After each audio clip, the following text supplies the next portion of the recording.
Larry David, because you're friends, aren't you? Of course. I mean, this wasn't, my favorite moment of our friendship. Larry David is using his pen to point out what he sees as Bill Maher's misguided meal with the president and his even more misguided monologue. Just for starters, he laughs. I've never seen him laugh in public. I don't need to be lectured on who Donald Trump is. Just the fact that I met him in person didn't change that. He's Hitler. He's a monster. But I eventually concluded that hate gets us nowhere. I knew I couldn't change his views, but we needed to talk to the other side, even if it had invaded and annexed other countries and committed unspeakable crimes against humanity. And I realized I'd never seen him laugh before. Suddenly, he seemed so human. To use the Hitler thing, first of all, I just think it's kind of insulting to 6 million Yes. dead Jews, People are accusing him of moral cowardice and hypocrisy. I don't want to make this constantly personal with me and Larry. I mean, we might be friends again. I don't know. Here we are in Bill Maher's lair. Yeah, lair. The Club Random podcast lair, but it was your lair before that anyway, It's wasn't still my lair. I will always have a lair. I'll give up everything before I give up my lair. My evil lair where I plot evil things. I'm evil.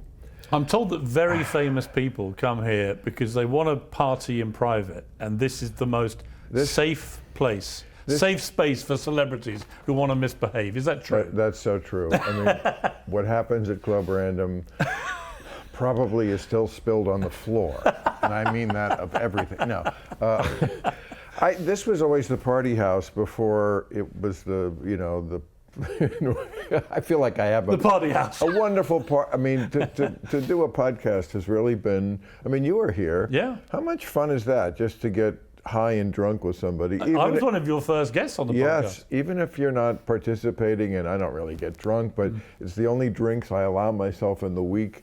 And to get to know somebody, I mean, I knew you, but I didn't know you as well. Yeah. I feel like after that, I knew you so much better. Yeah, I totally agree. Because you kind of have to spend a couple of hours high to get to know somebody. I loved Charlie Kirk when you did him last week, when he said it was probably the nearest he's ever come to taking drugs.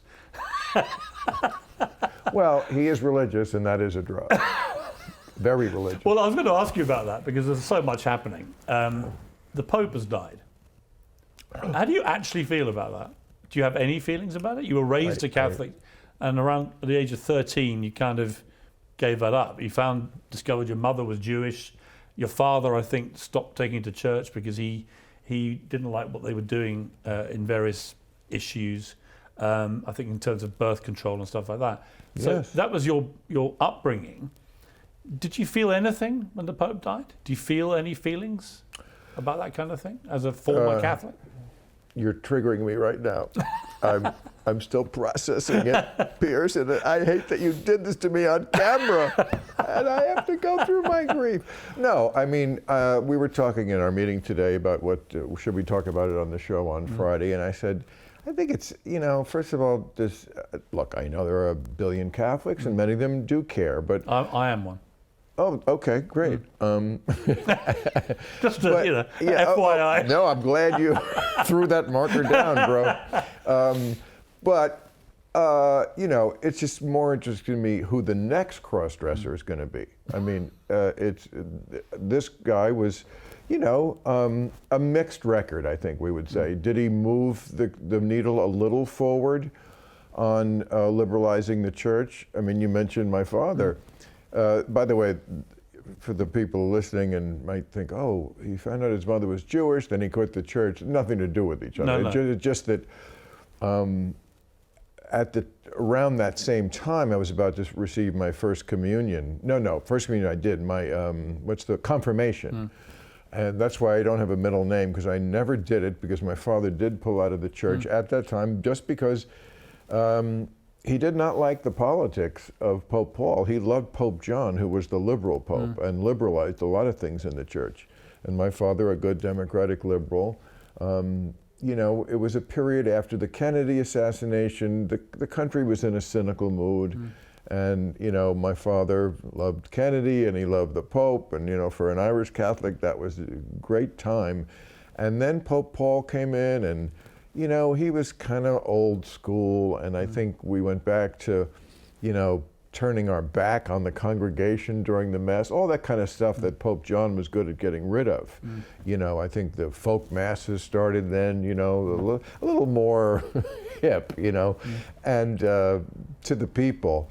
And my father would meet on Friday. I think a lot of people around the world who couldn't afford it, that was a big thing when they lifted that. So food wouldn't go bad, shit like that, practical stuff. And my father just didn't like this Pope Paul to the point where he did, you know, stop us going to church, which was like the greatest day of my life. I didn't care why it was, or, you know. You went every Sunday. I mean, you were a proper... Every Sunday. Yeah. And catechism before church, where you learn, and then the training, the first communion, which traumatized me. But so Did you ever go to confession? Of course. Did you?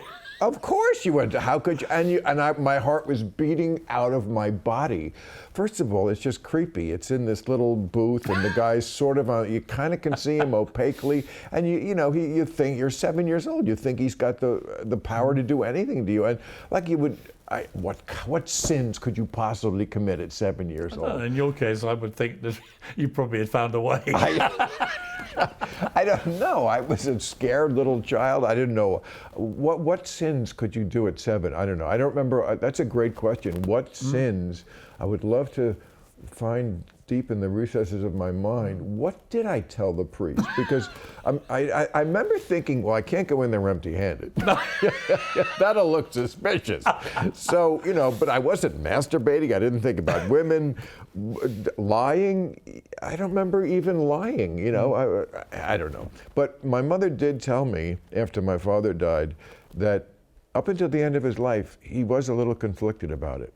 You know, he was raised in a Catholic era where, first of all, just marrying a Jewish person was not cool, and he did it anyway. But it gets in your brain. I mean, you ask me what I feel about the Pope, not too much, but when I do walk into a church, as I had the occasion to do when we were making Religulous, it's not holiness I feel, it's fear. Really? The fear comes back to me, yes. It is triggering about fear, because nuns were mean to me. I mean, in catechism, priests, I know they didn't do anything to me, and I'm a little insulted. I was a very cute kid, so their loss is all I can say, Piers. Anyway, I'm glad you stuck with it. Somebody's got to stick with it. When was the last time you went to confession? Oh, confession. I mean, it must have been right before we quit, when I was around 13. Right. So you've got, well. Yeah, there could have been some sins then that would be more interesting. I certainly was. Well, I'm more wondering if you went back to confession now. Oh. The full scale of post-13 sins to today. If I went to confession now, odds are the priest is the one who had more to confess than me. Let's be clear about that. I've been in America for nearly 4 weeks on this trip, and it seems to me only 3 people have been in the news that entire time: Donald Trump, Elon Musk, and Bill Maher.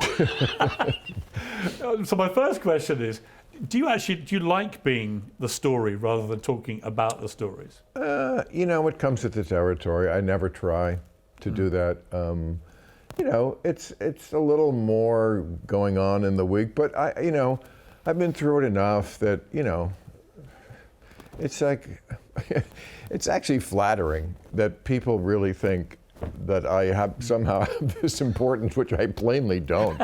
It's ridiculous. You know, I mean, I was offered a chance to actually sit down for an extended period of time in a private setting with the one person who has dominated all of our lives, whether you like him or not, for the last 10 years. That's just not deniable.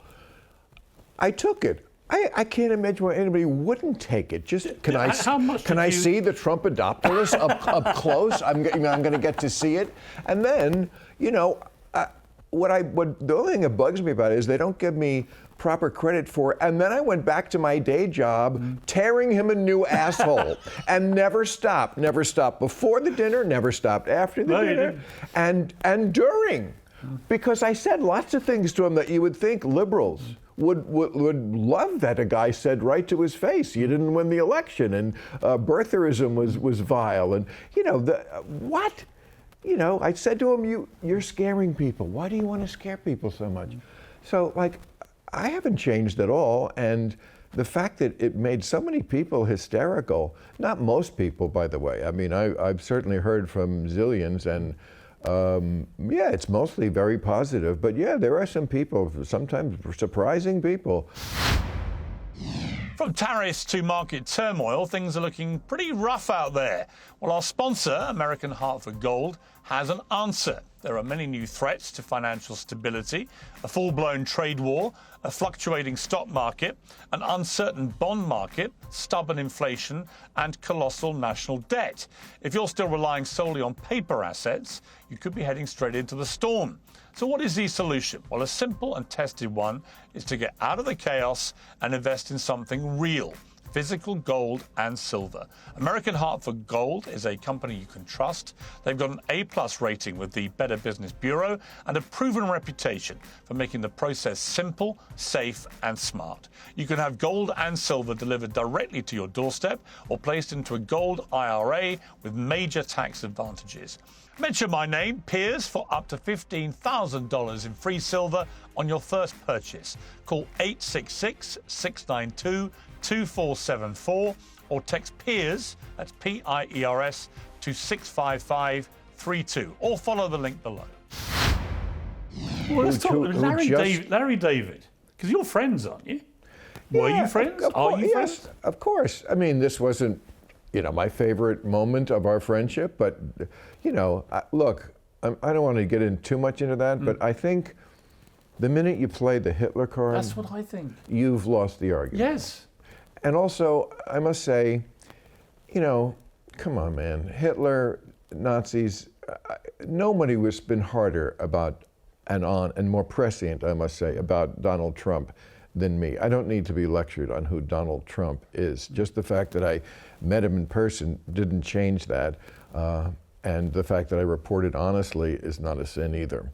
But, you know, to use the Hitler thing, first of all, I just think it's kind of insulting to 6 million dead Jews. You know, like that should kind of be in its own place in history. And, you know, I know people can say, well, we're just comparing it in this way. Well, it's an argument you kind of lost just to start it. It's just, look, maybe it's not completely logically fair, but Hitler has really kind of got to stay in his own place. He is the goat of evil, and we're just going to have to, I think, leave it like that. So, you know, did I think that was appropriate? No, but people have the right to. Did you know he was going to do it? Of course not. And people. So how did you find out? You know, my publicist said, this is going on today and you should know it. And I was like, oh, okay. You know, I mean. Have you had any contact with him since? No. And that's okay. Look, my whole reason to go to the White House, you know, I said it right at the beginning of the speech I made about it, was, you know, talking to Kid Rock right here, and we were just like, there's got to be a better way than just hurling insults from 3,000 miles away. I mean, maybe, you know, nothing will come of this, but what I know nothing will come from is pretending to ignore the person who has all the power. Democrats have no power.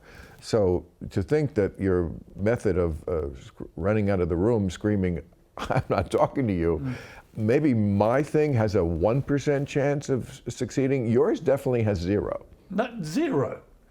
And the final thing I'd say about the Larry David thing is I read it and I was just like you, the moment I saw Hitler, nuts, okay, I get it. It's that very tired old trope. In fact, on your show once with Jim Jeffries, he told me to fuck off on your show when I said Trump is not Hitler. He hasn't been responsible for the death of 12 million people, including 6 million Jews in the Holocaust. And ever since then, I've just thought every time I see it, this is a ridiculous analogy. But the thing about the point people made on social media about Larry David was that he's been conspicuous by his silence since October the 7th, for example, not said a word. You've been conspicuous by the support you've given Jewish people on your show. And the state of Israel. Yeah. And also tearing a new asshole to the what do they call them? I used to call them that, useful idiots, who take up the cause of some of the most illiberal people in the world, and I'm talking about Hamas, where they are now, finally we see these protests from the from the people in Gaza against Hamas, because of course, when the useful idiots talk about oppressors, who's really the oppressor of the people of Hamas? It's Hamas. That's who puts their own people purposely in harm's way. That's their whole strategy, is like, well, we can't win this war militarily. The way we can win this war is get enough of our own people killed on purpose so that world opinion, the useful idiots, will fall for that and blame Israel. That is the whole strategy. That is the strategy. And some people are clear-eyed about that, and many people are not. Do you think if you're going to write op-ed pieces for the New York Times attacking you for effectively sitting for dinner with Hitler, or the new Hitler, you should perhaps be a little bit more vocal in the area we've just discussed about Israel and the Jewish people, rather than have a deafening silence about that? I mean, people are accusing him of moral cowardice and hypocrisy. Well, I mean... Play the Hitler card, but won't actually talk about the ones who are probably the most similar to the thinking of Hitler, which is Hamas, who want to kill all the Jews. I mean, you get my point. That is an interesting irony. Yes. I mean, look, I don't want to make this constantly personal with me and Larry. I mean, we might be friends again. I don't know. I can be.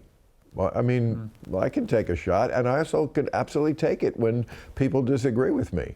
That's not exactly the way I would have done it, but again, let's go. The irony. Let's go back to what my original thing was. There's got to be a better way than hurling insults and not talking to people. So, if I can talk to Trump, I could talk to Larry David too.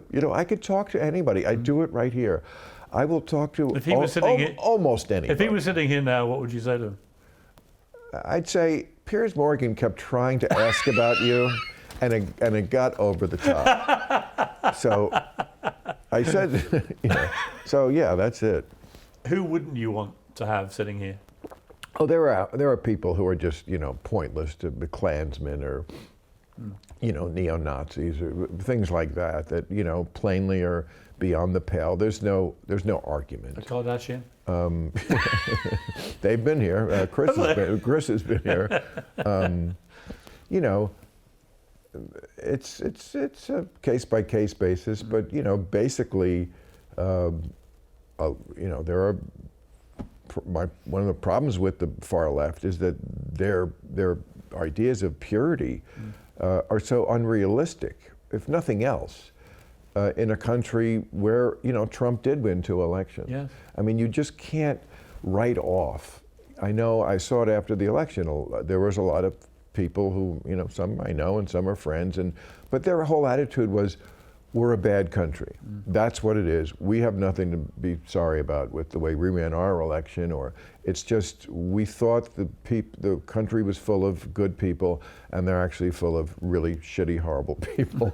Deplorables, that whole thing, calling them and thinking of them as deplorable. And I just don't think of a Trump voter as necessarily deplorable. He could be, absolutely. And so could someone who voted for Kamala Harris be deplorable in their own way. Now, it's also not equivalent. I make no fuzz on it all the time. I'm very clear about it. I think the right is more dangerous. I think what's going on in this country is a shit show. I mean, shout out to my writers, because we have been as hard on Trump as we ever have. The stuff we do, I mean, if you think I'm the guy to avoid because I'm not going to be hard on Trump now, you're missing actually still, excuse my immodesty, the sharpest, hardest, funniest taking down of MAGA Nation and the right. And, the thing is, I'll also do it on the left but they're not in power now. So they're not getting as much from me, as they shouldn't. Did you hear from Trump after your monologue or after the dinner? I'm not going to comment on any of that. I mean, I'll take that as a yes. I mean, we're not buddies. The IRS is the biggest collection agency in the world. Enforcement is ramped up in 2025, and if you owe back taxes or have unfiled returns, waiting is not an option. The longer you do, the worse it gets. The smart move is to get ahead, but never contact the IRS alone. Let the experts at Tax Network USA handle this for you. Why? Well, not all tax resolution companies are the same. Tax Network USA has a preferred direct line to the IRS, meaning they know exactly which agents to deal with and which to avoid. They have proven strategies to settle tax problems in your favor, whether you owe $10,000 or $10 million. Tax Network USA's attorneys and negotiators have already resolved over $1 billion in tax debt. You can talk to one of their strategists today. It's free. Stop the threatening letters. Stop looking over your shoulder. Protect yourself from property seizures and bank levies. Don't let the IRS control your future. Call 1-800-958-1000 or visit tnusa.com/Piers. That's Piers. April 15th is upon us. Act now before the IRS does it first. Call 1-800-958-1000 or visit tnusa.com/Piers. But would there be any reason why that would be a problem anyway? I mean, here's the thing, I kept my honor. Yes. I did not go there and put on a hat and become MAGA and, again, said things to him I'm not sure that people around him ever say to him. Maybe they do, I don't know. But for a country, and I'm certainly one of these people who've been complaining that he's surrounded by ass-kissers, I think it was kind of good to infiltrate someone from the other side in there, just to say these things, just to see if, I'm sorry it didn't come out the way you wanted, that he went apeshit about it, but that's just who he is in private. It's just different. And but I thought you were intellectually honest because totally you actually just said what happened it did. And how you genuinely felt about him. I've known him 20 years. I've had really? meals with him and stuff. Yeah. 20 years? Yeah. I did the Celebrity Apprentice and oh, okay. Well, I won that first season of it. So after that, I then became one of his boardroom advisors on subsequent seasons and stuff. Then I went to CNN and interviewed him maybe 30, 40 times in that period. And so I got to know him very, very well. And I still talk to him quite regularly. And I have no problem, notwithstanding all that, in whacking him when I think he's wrong. Right. And I think he actually respects he does. people that do that. Yes, that's the impression I got. What he doesn't like is people who he thinks whack him because they feel they ought to. He doesn't mind if he thinks you genuinely believe he's wrong about something. Yeah, and it doesn't change. Right. It's just, again, just don't conflate me being honest about what it was like to see him in private and criticize him privately and his reaction. Don't conflate that with me condoning anything he does or has ever done, because that wasn't part of the equation for me, and it never will be. And, I don't know, he said, he certainly was happy to tell me that night that he had seen the show on the Friday before and thought I would be nicer because I was coming to the White House 4 days later, but you hit me hard. And maybe he's saying that, I don't know. I don't know if he watches every week. He certainly used to tweet about it a lot before we met, and it was always horribly insulting, and maybe that will become that way again. And if it does, okay. I kept my honor, and I will keep my honor. I'm going to call balls and strikes the way I see them everywhere. And to some people, that makes me a hero. And to the people I think are not leading us in the right direction, that makes me the villain. But I'm going to keep on that path. As difficult as it can be some weeks, I like where I am. I've kept faith with the idea from the beginning that I would never pull a punch, either side. And yeah, you lose some fans, but currently I am apparently the #1 show on CNN. I saw that. And that's a rerun. I thought it was just because I had been on it. I was on your monologue show. That's a rerun of the show we do on Friday on HBO, which is a more complete version of the show. You should definitely get HBO and watch the real show. But they show a version of it that's slightly less material because they have to fit in the commercials on CNN. So that CNN audience used to be and hopefully will be again. I think they're making good strides, I hope, and I think in getting back to the middle.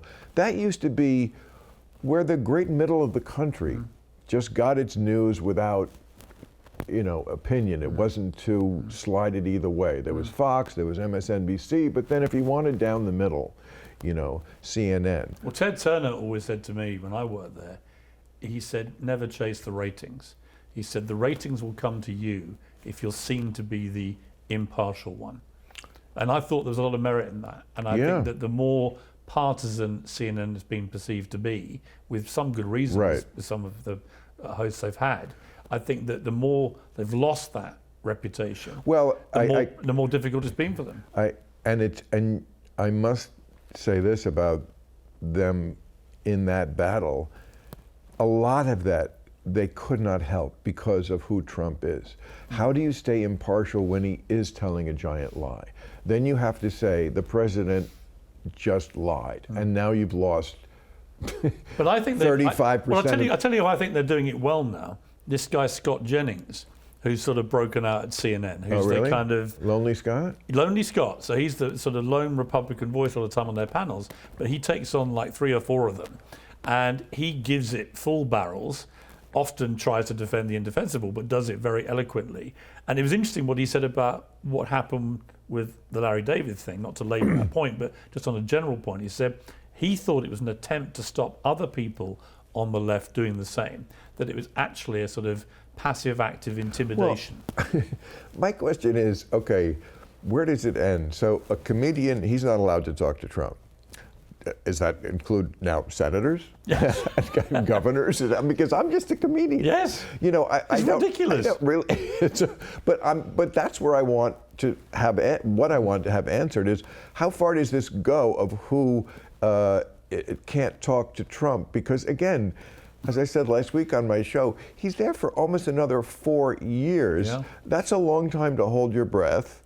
That's a long time to hide behind your binders when you're in the Oval Office. We can see you. And, I just don't think that method is viable. It's one thing not to talk to a foreign leader, but this is the American president. It's ridiculous. I know we don't like him and what he's doing. It is a horrible shit show. It's never been worse. I say it every week. I do a whole show of jokes about it. But it is the American president. It would be different if, for example, we have the hotline to the Kremlin, right? We put that in the Kennedy era because we thought, you know what, as bad as the tension gets with Moscow, isn't it better just to have an open line? And that's a foreign country, and we still didn't yank it out of the wall. It would be easy when just yank it out of the wall, let's not talk. But we didn't even do it with Moscow, but they want to do it with the American president?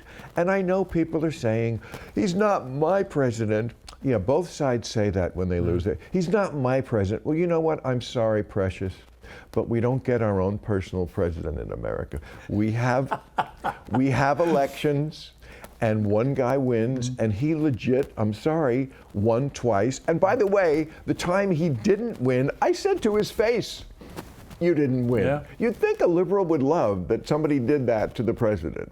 You'd think that would be like, nothing for that? Nothing? I completely agree. It's crazy. I told you privately, and crazy. I've said it on air. I think you did exactly what you should have done.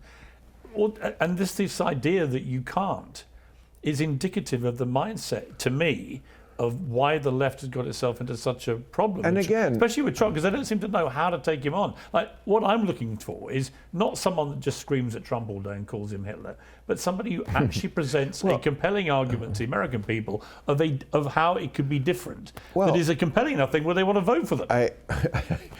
My answer can just be summed up in 4 words. As opposed to what? Yes. As opposed to what is you don't have the court, you don't have the Senate, you lost the House, you lost everything. You lost everything with your stupid boutique issues and your insistence that Joe Biden was a handsome young triathlete who was completely capable of functioning for another term. So now and not having a primary, and so now you have nothing. You have nothing. I said it last week. It's that scene in the movie where they're having a gunfight and then click, click. Oh shit, there's no bullets. I've seen them. Sometimes they throw the gun at the person. Like they throw the gun because they don't have enough bullets. Well, you're throwing the gun. And now you don't want to do that. You know, I just don't know what the alternative is, and there's no good. We're already fucked. By the way, I was the one who kept saying this all those years. I said, if you let this keep going, this slow-moving coup, this is going to get to the place where, you know, honestly, are we really ever going to have another real election now that, they have, he's got his guy in at the FBI. This is what I kept saying. What if he wins again? He's going to replace, you know, the people who stopped him the first time. You know, the Ratzenbergers in Georgia who would not say, okay, I'll find you 11,000 votes. The decent Republicans said no. They're gone. This is what I was warning about. Now the head of the FBI, the Justice Department, these are all complete Trump loyalists. Obviously, we see it at the Defense Department. I mean, in that world, he fired the guy who was his own appointee of a commission, the Election Commission, the long title I don't remember, but something like Security and Cyber, blah, blah, blah, Commission. And this guy said this election, the 2020 election, was the freest and fairest, and he wouldn't. Now he's going after that guy for basically, he wants to prosecute someone for telling the truth. Well, what does it say about elections? But what does it say, Bill, about the Democrats? That Trump was a very divisive president first time around, and then he would argue he had his whole 4-year, 10-year torn apart by the pandemic. There's perfectly valid reasons why partly that's true. But then he was 4 years, or 2 years in the wilderness. Then he made this extraordinary comeback, which was almost totally linked, I think, to what they call the lawfare assault to try and jail him, often over the most trivial stuff like the Stormy Daniels thing, which was the one they finally convicted him on. So you also had a Democrat Party that was getting so extreme to the left with this woke progressive agenda. I would watch you week in, week out, and I was saying the same stuff. Because I think politically, I'm probably not far apart from you. No, and I was like, I have nothing in common with this. This is lunacy. When you're trying to argue, I saw the British Prime Minister yesterday, Sir Keir Starmer, because in Britain there was a Supreme Court ruling that a woman is a woman and a trans woman is not a woman. Right. And the British Prime Minister actually came out and said that in light of this, now that he'd had this clarity, we can all move forward. Because he'd said before that only, I think, 99% of women don't have a penis. Right? But my point being, this is the Prime Minister of my great country who needed to be told by a court what a woman is. Right. And this is where the left have found themselves, right? What is the solution for the Democrats? I am a man. Well, I am one of the two sexes that Trump is recognizing. But I also understand it's not that simple. Somebody was here, maybe it was Charlie Kirk, and I was surprised that he doesn't think there's such a thing as trans. I do. I just think again, there's always a centrist position to me that's so easy if people would just be reasonable. How about just, first of all, kids, too young to understand any of this, just leave it out. Just leave it out until they're old enough they can't understand drag when they're 5. I don't know if it's hurting them, but it's like, come on, man. This is adult stuff. And also, it's not hateful to teach. There is a default setting for humans. And then also teach, but not everybody is. There are minorities that are not. There are gay people, and there are people who are, like, quote unquote, born in the wrong body. Their brain doesn't think like and that happens. And we should be respectful but don't act like every baby born is a jump ball. We don't know what it is. I mean, a penis? Well, please, if you're gonna be technical, I mean, it doesn't really. People were saying that, weren't they? It doesn't mean anything. It's a mild indication of something, and we can always cut it off later. All right, I have to cut you off now. Bill, always thank great you very to much. see you. It's great to see you. I appreciate the time in the lair. My pleasure. Always a pleasure. Piers Morgan Uncensored is proudly independent. The only boss around here is me. If you enjoy our show, we ask for only one simple thing. Hit subscribe on YouTube and follow Piers Morgan Uncensored on Spotify and Apple Podcasts. And in return, We will continue our mission to inform, irritate and entertain, and we'll do it all for free. Independent, uncensored media has never been more critical, and we couldn't do it without you.